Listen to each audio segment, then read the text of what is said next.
All right, how's it going, everyone? This is Brian Turner here on No Stress Midwest podcast, the first episode.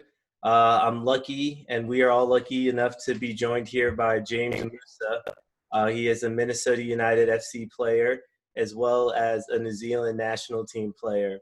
Moose and I got close while he spent some time here in Swope and Sporting KC, and he's since been to a few different places, but now he's at Minnesota United. So, Moose, thank you for being on. That's a pleasure, bro. Anytime. So man, Moose, talk to me, dude. You're playing for Minnesota United. The main thing that people want to know about is the bubble. What's that been like?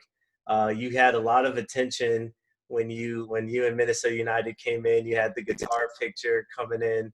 What was that like, man? What is it like? So obviously it was pretty, no one really knew too much about it before we got down here. And there was a lot of apprehension, I would say, about coming down, safety reasons and things like that. But I'm not going to lie, we've been down here 4.5, coming on 5 weeks now. And it's been pretty good. MLS have done a good job. It's actually setting everything up with the safety, and there's things for us to do outside. Obviously, there's pools. The weather's great. The training fields are great. Everything's basically taken care of.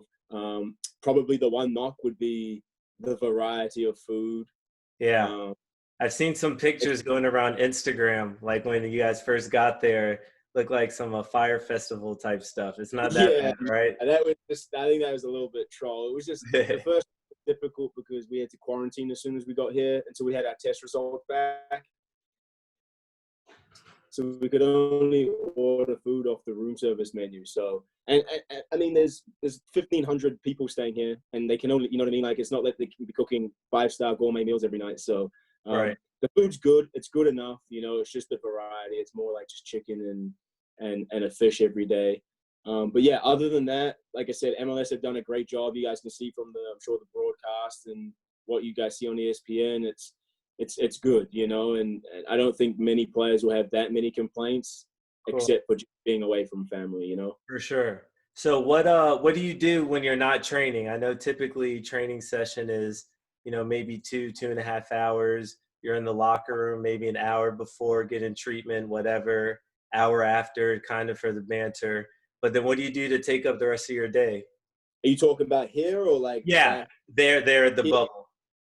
Well, here it's a little different because we don't have any like changing rooms or anything. We just get changed here and then basically get straight to the training ground, hop off the bus, train, hop straight back on the bus and come back. Okay. So everything, and MLS have everything on a schedule. So obviously they make the training time. So you could train either, I think it's 8 a.m., 10:30 a.m., 8 p.m. or 10 p.m. I think Okay. there's the 4 training slots like that. So we mostly have been in the morning, but we've had a few night trainings. And so it's basically just get up, breakfast, treatment, head to training, then we train, and then we get back and shower up, get some lunch. The afternoons, mostly guys are getting treatment and stuff like that. And then there's gyms here as well. So we'll have a team gym session at least a couple of times a week. And yeah, which has been good. So Awesome. So is there anything that you can equate playing in, not so much playing in the bubble, but playing in front of no fans? Does that remind you of your childhood youth days, with not having that many people there, not having the fan interaction? I know a lot of players feed off of that. So what's that been like? it's definitely different. It's eerie, you get down there and it's only cameras and you can hear everything. Like, you can hear the drone flying over the top and those kind of things. It's pretty weird. And it's also funny, like the first game we were at, that we played in, and then you come back and you watch the games on TV and suddenly you're seeing like this massive jumbotron on the field. Yeah. All this advertising and you're like, where did that come from? Because it's not at the field. It's all like digital, which is Yeah. crazy. It's actually crazy to me. So, like I said, MLS did a good job putting all that stuff on. Yeah, no real complaints there. Yeah, it tripped me out the first few games when you'd see a cross come in, and then when it'd go above the goal, it would like go out because Yeah, the jumbotron was there, and then it yeah, popped back in play. Uh, yeah. But and that sorry, you go. no, I was gonna say that I know the your last game they featured Iko Par. I think you saw his face on. Well, probably you didn't, but he made an appearance during your game, Okay, and so okay. that was pretty cool to see. Yeah, I didn't get to see that. I didn't watch the replay of the game, so I haven't seen that. But going back to your question though, with the no fans, um, I along like a good couple of years of my career, I played like back home in New Zealand for semi-pro teams and in Australia as well.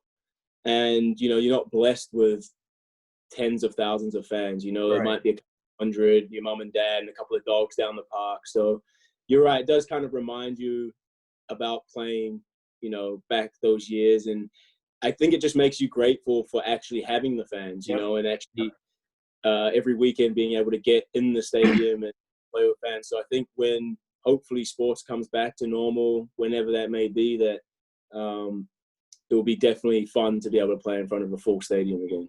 Yeah, for sure, man. Well, you kind of touched into it, so let's go back a bit. So, young Moose was born in Auckland, right, New Zealand. Uh, No, I was no, no, no, no, no, no. I uh, was born in born in the UK. born in the UK. My bad. What's it? What part of the UK? So I was born down in Plymouth, in Okay. Devon. Devon's the county. So, and my parents immigrated to New Zealand in '99. Okay. So we've been out in New Zealand for going on 21, 22 years now, and they're still out there. My parents and my sister. Yeah. Okay. So what was that transition like? How did you get from New Zealand here to the States? How did that work out? So obviously I came to the States in 2015. So I was about, I think it was 22, 23 around there. And I previously played, I turned pro in my first full season as a pro was 2010. So I All right. just finished high school. So since then, I played at the 20s World Cup. I played at the Olympics in 2012. I played in the UK for a couple of years. I played in Australia for a couple of years. And, I had an agent at the time, and he had a, associate that was a US agent. And he had been trying to get me over here for a while. But I kind of didn't really have an interest in coming at the time. And then he had a team which was St. Louis at the time in USL, and the offer was okay for me to come over, but my main goal was to play MLS. Right. So I was using stepping stone to get to MLS eventually, Okay. and so that was kind of how that whole thing worked out. All right. So you got here. You were with St. Louis for a few years, and then you were traded to Sporting. How did that work? How did you get across down 70? Was it 70 West? Um, Yeah, AC. that was the easiest move I've had to make in a profile. The easiest one. So I think Swope Park Rangers came into the league in 2016 was their first year, I think. Hmm. And so we would play against them, obviously, St. Louis. And the coaches obviously saw me and, tried to sign me at the end of that season. And at that point, it was like, okay, 2 years now in St. Louis. I'd been up to Chicago Fire a few times and had some opportunities with them to train. And at that point, I was like, okay, I can get to Swope. It's a direct feeder to an MLS team, to Sporting Kansas City. This is my kind of chance to make that jump and to prove that I can play that level. So it took me 3 years to achieve the goal when I Yeah. first came, and it all worked out, kind of the way I planned. Right. Well, and I think that's very smart by Sporting on their end when they created Swope was to have that direct feeder from USL to the MLS to show that there's a pathway by coming in and joining the Swope or Sporting family. Yeah, But yeah, so we met while you were here, just kind of hanging out with the same friend circle, and then you left Sporting. I know you were finally able to crack some minutes on the first team. I saw you on TV. excited for that. But then you moved over to Phoenix, and Yeah. so talk to me. What kind of happened with that transition from Sporting to Phoenix? Because now you achieved your goal of MLS play, and hmm then it obviously was back down to the USL, but playing with a living legend. So just kind of what was that whole experience like? Yeah. I mean, it was, so these are the things that obviously from like the part of the game I think people don't see, you Mhm. know, and it's the setbacks, it's the knockdowns, and people don't see that side. They only see the success more than often, right? Yep. And so things were going well. You're right. I played. I was a good part of the team at the end of 2017 with Sporting Kansas City. Peter had chosen to pick up my option and protect me in the expansion draft, which I was thrilled about. And so I came into that preseason with Sporting Kansas City like buzzing and ready to go. And then I picked up an injury right at the end of preseason in Arizona, and so we were actually preseason was at Phoenix Rising's stadium. We did it Okay. in Scottsdale, right? So um, I picked up a bad injury in the very last 5 minutes of a game, and we got back to Kansas City, and Peter called me in his office one day and he said, "We're releasing you," and I kind of was sitting there like, "Whoa!" Like I don't get it, like. And turns out like my contract wasn't guaranteed, which is something that having played in Europe and all these other countries, that's not something I've ever heard of or I'm used to. Hmm. Um, so that was a big like eye opener for me and a massive setback. So at that point, I'm sort of sitting there scratching my head, thinking I don't even have a team right now. It's March, Right. or it's like middle of February. Every USL team, MLS team has their rosters, Rosters, yep, they're a group of full people they're squads. looking There's at. no money left on the budget. Hmm. I was kind of in a pickle, and it was kind of, I was sitting there thinking, do I take the year off, or do I try and find one of these teams? And luckily, Phoenix, me playing for Kansas City in preseason, gave me a call and was like, "Hey, we want you to come out here and like, we want you to play for us," and da da da da. And I was like, "Look, I'm injured right now." And it took me a good 6 weeks to probably get over that injury, and we managed to come to an agreement, with money and stuff, and that's when I made the move out to Phoenix. And obviously, I knew Drogba was there. I knew some of the players on the team just being around the league and Right. being in America for a few years. So I was pretty comfortable with the idea of going there. I knew they had a strong team. I knew the support was great. Yeah. So for me, it probably took me about 6 to 8 months um, to really look at it from an outside perspective, Hmm. and kind of at that point in time, seeing how Kansas City had done that year and seeing how Phoenix Rising had done, I kind of had to sit back and look at it objectively and say, I think Peter did me a favor in the end. Right. The Right. reason I say that is he made a lot of signings and spent a lot of money. And so realistically, the game time probably wouldn't have been there for me. Hmm. So me going to Phoenix Rising, right, I got to win the league, get to another USL final, Yep. USL Cup final. So that was 2 years in a row for me, and all those things, right? So Right. it had its positives, right? And so I had to look at it. And once I could kind of get my head around that and look at it that way, that's when everything started to like feel better, Piece together for you. Yeah, because I was really angry at the start, like when I got released, I was obviously like angry. I didn't understand it. I didn't know what was going on, and so it took me like a good few months to actually realize, like, I think he did me a favor. Well, and I can remember sitting at the bar, dude, at the corner of like at Ale House, and we were watching some game on TV, and you were telling me how you felt good after the end of the season. You got good end of season review from PV.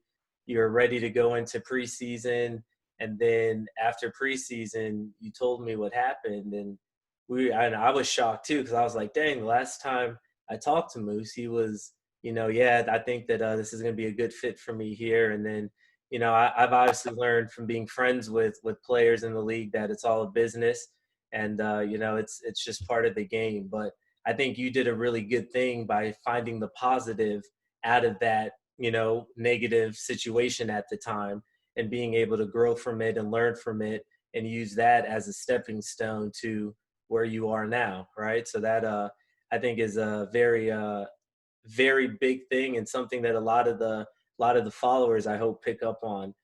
Is finding those positive situations to take out of what we think is a negative thing. Um, Yeah. but yeah, man. So you were down in Phoenix. You played with Drogba. What was that like? Was there this aura around him? That's what I've heard when he steps on the pitch. I remember he played, actually. I think you were at Swope at the time, and Phoenix was there, and he hit like a Mhm. banger from midfield, and Mhm. like I just remember watching that and just like, holy smokes. Yeah. So what was that like playing with him? It was crazy. The first day I arrived, I've just made this, what was it? I think it was 18-hour drive from Kansas City to Phoenix. Yeah. And I just arrived. I get to the stadium, and they're playing a preseason game. And I meet up with Amadou Dia, who Hmm. was one of my friends. And Hmm. he kind of brings me onto the field and introduces me to everyone. And there's Didier right there. And obviously, I've played against him, but I've never, like, personally met him. Right, right. He comes up to me, starts speaking French, as if to test the waters, like, is this guy is he cool or is he Yeah. not? I'm like, I'm sorry, bro, I don't speak any French. Not me. Don't say pop. Yeah, but he was a super nice guy. Obviously, I mean, one of the, if not the best striker in Premier League history.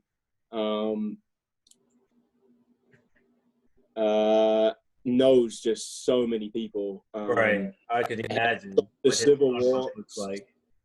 He stopped the Civil War in his country. Yeah. I mean, the power this man has in the world is incredible, and to actually call him a friend now, Yeah. after playing with him for a year, being able to call him a friend, like it's incredible. He's an incredible person to know. For sure. Well, and I think what's so beautiful about it is he's a footballer, right? And he's able to affect world change and stop a civil war by his stature as a football player. Mm-hmm. And I think that that's something, especially here in America, that isn't really quite grasped, at the influence that some of these players have in their respective countries, and the cities they play in. So I think that's pretty cool, man. Obviously, you kind of get that here in America, but just not with football. You're Right, getting right. it The with LeBron basketball. James, the Exactly. Michael Jordans, yeah. Exactly. Yeah. Well, yeah, man. So to kind of to take it back a bit and answer some questions that some of my followers have requested. What advice do you wish that you would have got as a youth player, looking back at it now, that you think would have been very instrumental in maybe your success? Or you obviously are a very successful player, but to maybe jumpstart that a little quicker. That's a good question. It's something that I think a lot of up-and-coming people like to ask, Mm-hmm. and it's a difficult question when you're still in the game. For sure. I think I started, so for me, what was difficult for me was the fact that I was pulled straight out of high school into a professional environment. Right. And I had no idea what it meant to be a professional footballer.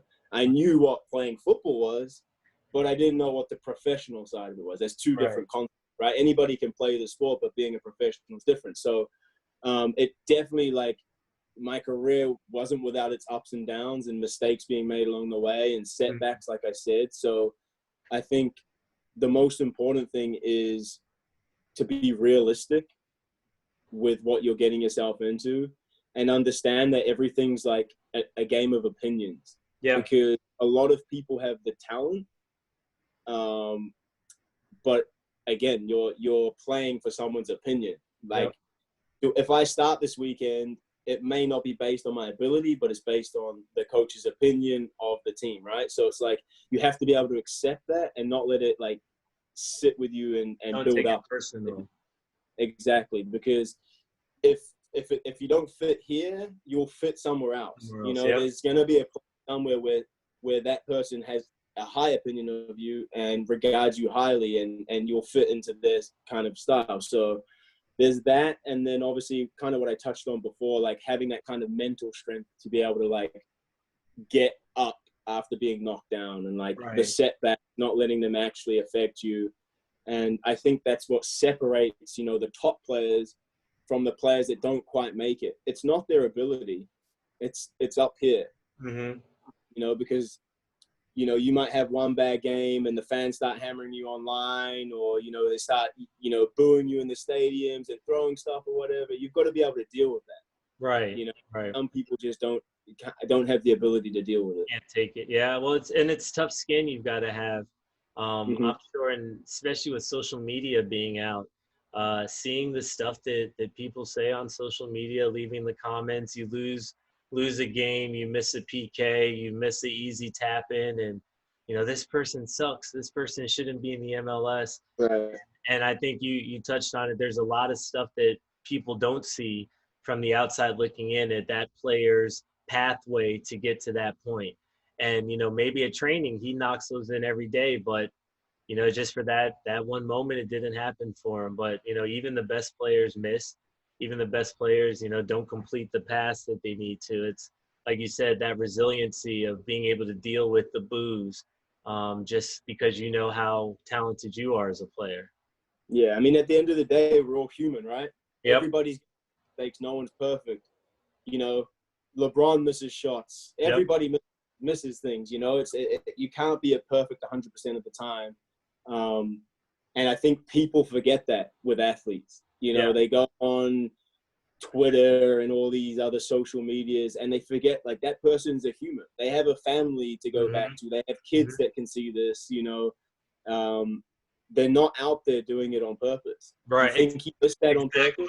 No. Exactly. They're not missing on purpose. Exactly. He's trying his hardest. Like, sometimes it just doesn't go your way. Right. Right.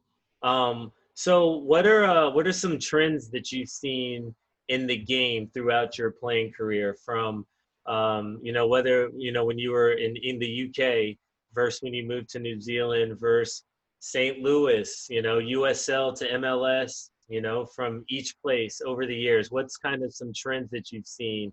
I know a big thing, especially with formation wide, is having like outside backs now getting involved in the attack, almost serving as secondary outside mids, or having the center back that's able to take people on eventually and then make that pass. Just kind of, what are some trends that you've seen throughout the years? Yeah, I mean, I think the game has definitely evolved a lot. Yeah.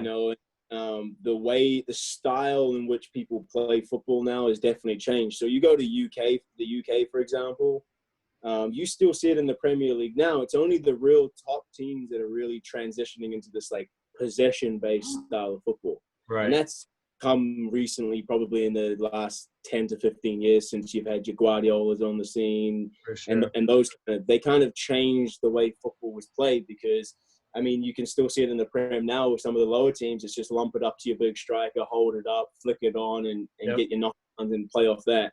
Yep. And it's not saying that those players are any less technical. It's just how those old school managers see the game. It's how they're coached. That's what they're told to do. So exactly. It's a matter of opinion, right? You exactly. do what your coach tells you to do if you want to play. Exactly. And you either buy into it and you stay there and you play and you're successful, or you don't buy into it and you'll be finding another club real quickly. Right. So, all right, man, you've been playing for a while. You've played with a ton of people. You've played against a ton of people. So if I could have a Musa's Dream five-a-side, all right, you plus a keeper, 4 other people, as far as give me a top 5 of the people you've played with, and then people that you've played against. Okay. People I've played with. All right, goalkeeper. Gosh, put me on the spot now. I would have to say the best keeper I've probably played with would have to be Mark Schwarzer when I was in the UK at Fulham. All right. He's an Aussie as well. He's close to home, so I'll put him. He's an actual legend. That man was playing when he was 40 years old, like in the Prem. Like nice. That's legend status. So you got him. Drogba would have to be up front as a striker. This is players I played with, right? So played with, yep. 2 more players.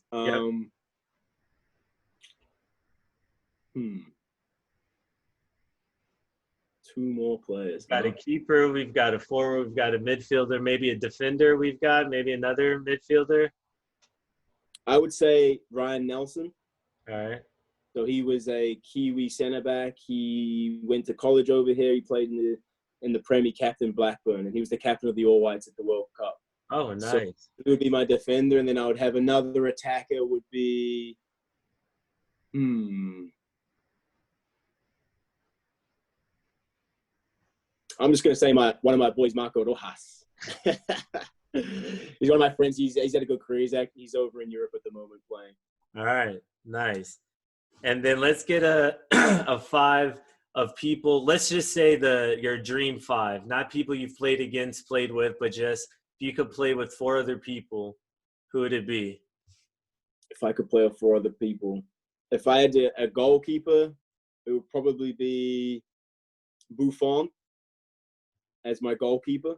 That dude's still playing and probably will until he can't anymore. I mean, the amount of trophies that guy's won is incredible. And then, I mean, you can't not say Ronaldo or Messi, right? Yeah. So are you putting both on the same team with you? I mean, you have to, right? You have to. Okay. All right. I mean, that'd be a dream 5-a-side. It'd be Ronaldo and Messi, one on each side, and me in the middle, of course. Well, of course. I mean, who else would you put there? And I think... And we got one more. I think one more would be like a Xavi or an Iniesta. Okay. I mean, they were just incredible in their heyday. Unplayable for Spain, for Barcelona. Awesome. And if I had to add a defender in there, okay, let's just do take out a Ronaldo or a Messi. I think I'd probably go for I want a ball playing center back, so I want someone like a Sergio Ramos. Yeah. Thiago Silva or something like that. I love it, man. All right, dude. So Moose, what comes next after you hang up the boots, man? Have you thought about that yet? Or are you still living for the day? Yeah, well, I mean, I don't have a specific age or year that I want to retire professionally. I think football's been such a big part of my life since, a toddler. My parents both love the game. Yeah. Still involved with the game now. And so I can't see myself I'll never give it up fully. But essentially just until the body, I can't keep up with that kind of level anymore. Once I see my level starting to drop and things like injuries starting to happen and things like that, then I'll probably take a step away from the game. In terms of afterwards, my fiance and I, we talk about going back to Australia and New Zealand ways, maybe playing over there, whether it be semi-pro and being able to travel a bit of the world and play. Yeah. It could be coaching, if the right opportunity came up, or something in the fitness world, because fitness is just such a big part of my life. Yeah.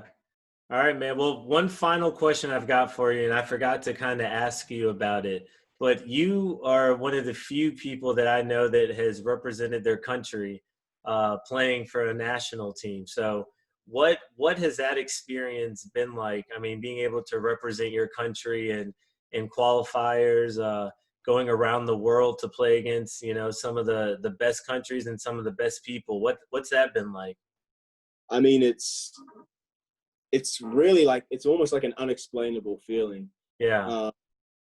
And the way I kind of explain it to most Americans is when you walk out onto that field for your national team and you hear that national anthem playing, it gives you some kind of emotion. You almost get those goosebumps on your body.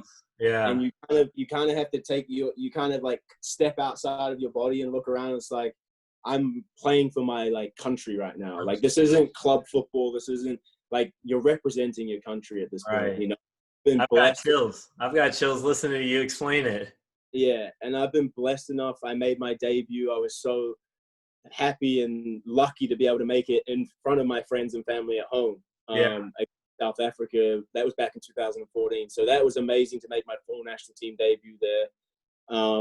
But I've also been lucky enough to play for New Zealand in under 20s and 23s. And so my under-20s tournament was in Colombia in 2011, so which was just incredible, like the culture there, the fans there. Yeah. And you see some of the players from that tournament now making it big in the game. For sure. And then my next big tournament from 23, the Olympics in 2012, and we had Brazil in our group, which was just a stacked team. Jeez. Neymar, Pato, Oscar, everyone you can think of from Brazil was there. And it was, I mean, it's just surreal. Like we were sharing hotels with them, and right. I really can't describe the feeling. It's surreal, you know. And anytime you get the opportunity to represent your country, it's an honor, you know. It really is an honor, and it's difficult for the Kiwi boys because we're spread around the world, and it does take a lot of travel. Like if you look at the US guys playing in MLS, it's what, a couple hours flight to go somewhere, but we're flying, might be to Japan, and it's a 20-hour flight and travel day. You get there, you got to train, you got to play in 2 days, you know, you got to travel back. So as you get older, it obviously wears more on your body. But I mean, I'm grateful for any time I get called into the team and any time I get to step on the field. For sure. How many caps do you have? Do you know? I have 3. I think I have 3 for the full national team. That's awesome. That's awesome. Well, look, Moose, is there anything else that you want to leave the people with before we close out here?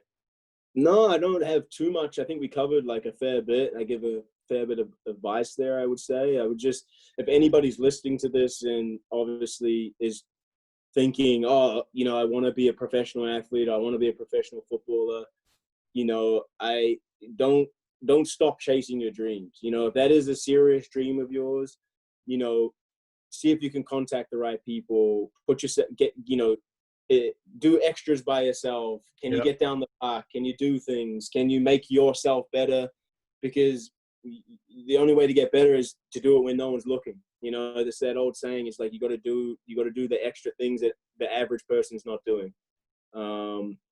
And it's a tough game to break into. It's the most played sport in the world. You know, millions of people are playing this, and they're all fighting for that same job. That they all have the same dream. So if you are serious about it, you know, really take it seriously, you know, and do everything, like what you eat, what you're consuming, all those things. It makes a difference.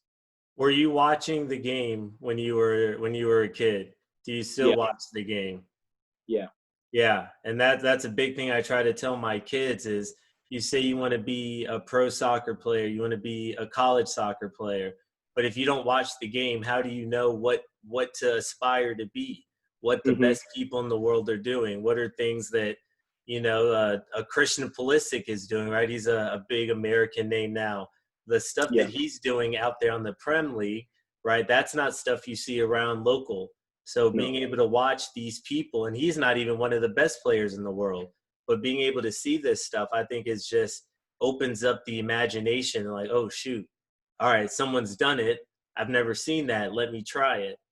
And you touched on a big point about the training. And I know while you were here, we did a few sessions together back when No Stress Midwest was in its very young infancy. But I think that's a big thing that all players, and I think you could probably attest to it, is doing that training. And what are you doing outside of your team training? Are you going to the gym? Are you working out? Are you running? Are you doing some technical stuff? Are you watching the game? Are you doing things to make you a better person? Or do you just shut the game off once you step off those lines? And I think that's a big thing. That's, something you can control as a person, right? If your skill is right there next to the next person, but your determination and all that stuff is already there above the next person, once again, in a matter of opinion, you're going to look better in the coach's eye, right? So, yeah. And I think I would say, just going along with what you're saying about watching the game, is that I kind of touched on it before about the game being not so much about skill, because believe me, in my 10 years of playing pro, I've seen some incredible players. I've seen players that don't play pro that you look at and go, that guy is so talented, you know. But I truly believe football is a game that you play up here. You've got to know where to move on the field to create space for other people. there's more to the game than just doing step overs and flicking it up and dribbling around. Like, there's more to the game than that. And the people that, there's a lot of smart players out there that they might not look that good, but you go on the field with them and you can't get the ball off them. Yep. They just do simple things right, and they understand the game in a way that other people don't understand it. Yeah, there's this quote that Cruyff said, I believe, where he said, "Soccer is a simple game, but playing simple soccer is one of the hardest things you can do."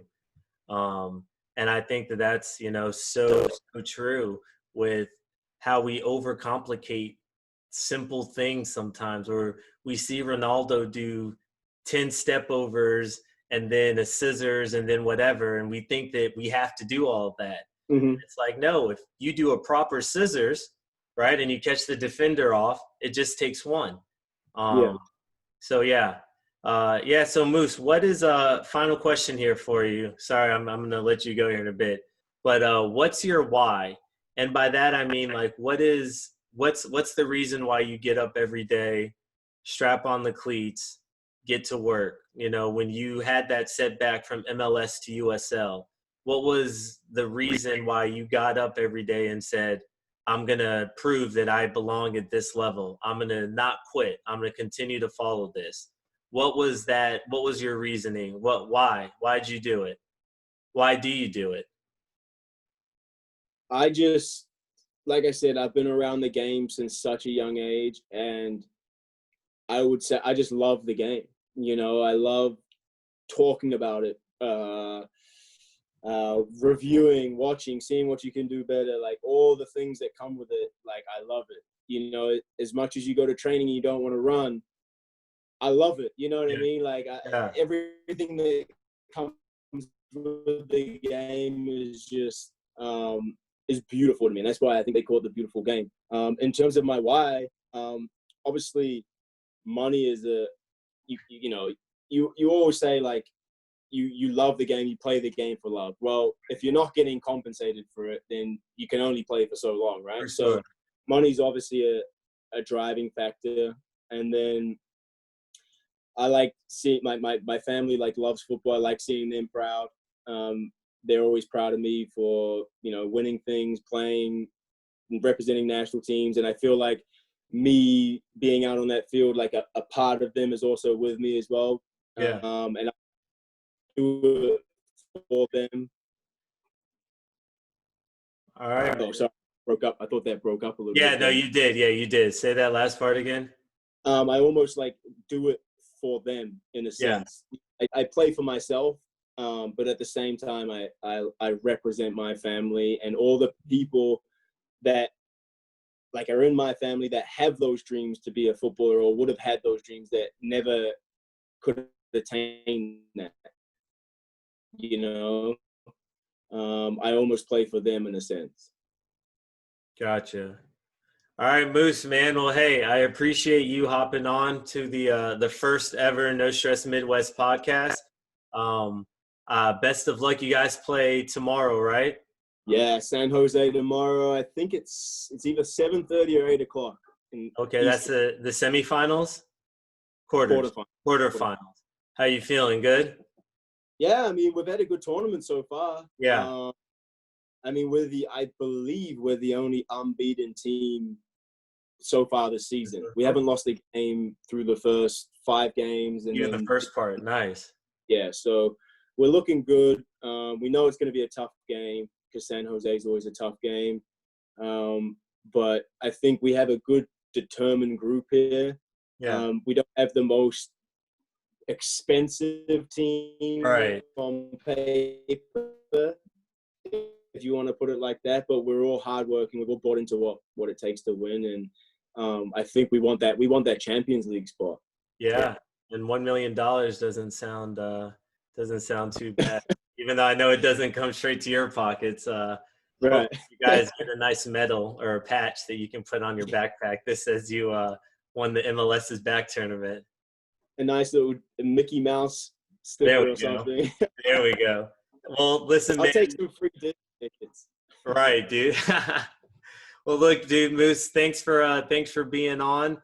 Once once the MLS is back tournament is off and you're back in Minnesota, I'll shoot you over some No Stress Midwest gear, and hopefully I can get a signed Musa jersey, and we can do a little exchange, and I'm gonna start a nice jersey collection of all the people I have on. Sounds good. Sound good? All right, man. Moose, take care, okay? All right, bro. Appreciate you. Yep.